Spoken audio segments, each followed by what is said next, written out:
नवगठित भारतीय किसान यूनियन राजनीतिक के राष्ट्रीय प्रवक्ता धर्मेंद्र मलिक ने भाकियू नेता राकेश टिकैत को आड़े हाथों लेते हुए कहा कि वह किसानों के असल मुद्दों से भटक गए हैं। भाकियू से अलग हुए नेताओं को गद्दार बताने पर धर्मेंद्र मलिक ने राकेश टिकैत को कटघरे में खड़ा करते हुए कहा कि किसानों से गद्दारी करने वाले ही गद्दार हैं। देखिए, जब कष्ट होता है और काम करने वाले और समर्पित लोग कहीं से जाके दूसरी जगह जाते हैं तो नेताओं से भी बहुत सवाल पूछे जाते हैं, और जब नेताओं के पास जो है जवाब नहीं होता, ये क्या क्या डेफिनेशन है गद्दार की? पहले तो बताओ है ना कि गद्दार की डेफिनेशन क्या है। इस देश में जो है विचारों की आज़ादी और लोकतंत्र में जो है विचारों की अभिव्यक्ति का अधिकार सबको है। आप जो है किसी को अगर आप किसान यूनियन में काम करोगे तो वफादार, और आप कहीं और चले गए तो गद्दार। मेरा ये मानना है कि इसका पैमाना ये होना चाहिए कि जो किसान हित में काम करे वो किसान कौम का गद्दार है, चाहे किसी भी रास्ते से करे, और जो किसान के विरोध में काम करे वो किसान कौम का गद्दार है। ये परिभाषा तो हो सकती है। अगर मैं यहाँ से जाके और उस संगठन को हम लोग छोड़ कर ये कहते कि भारतीय जनता पार्टी या राजस्थान में कांग्रेस पार्टी या जो है बंगाल में ममता बनर्जी या किसी का भी समर्थन करके ये कहते कि ये दल जो है बहुत बढ़िया है और किसानों के लिए इससे ज़्यादा कोई काम नहीं करता और आप इनको जो है सत्ता में लाओ, तो हम किसान कौम के गद्दार थे।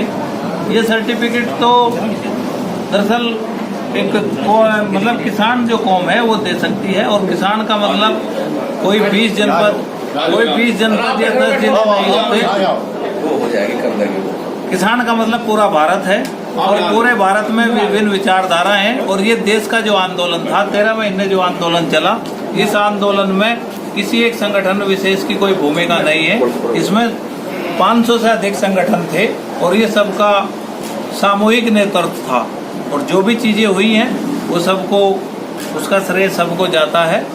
तो अब राकेश जी क्या कह रहे हैं, देखो हमने तो पहले भी कहा कि भाई वे किसान नेता हैं, हमारे लिए भी सम्मानित हैं, लेकिन अगर उनसे आप ये पूछो कि भाई गद्दार आप कह रहे हो तो उसके पीछे तर्क क्या है, तो इस बात का जवाब वही देंगे।